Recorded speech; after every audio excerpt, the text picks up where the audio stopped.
কৰি নাথাকিবাচোন এতিয়া।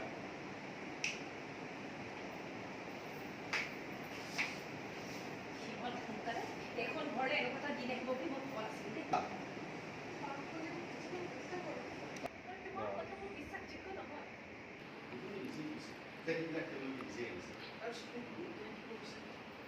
এইবোৰ কথাত আপুনি মাত নামাতিব। দুবৰি কোনোবাই বেয়াকে ক'লে বা দুখ দিলে মই মাত মাতিমেই, আৰু সেয়া মোৰ অধিকাৰ আছে। কি অধিকাৰ মাত মাতিছে আপুনি? তেনেকে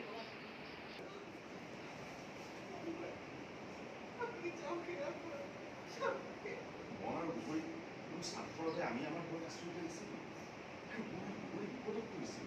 সেইবাবে নিজে গৈ মই সিহঁতক মোৰ ঘৰত আহিছিল আৰু নৱভাৱে আমাৰ মাজত এটা বেলেগ আন্তৰিকতাৰ ভাৱ সৃষ্টি হৈছিল।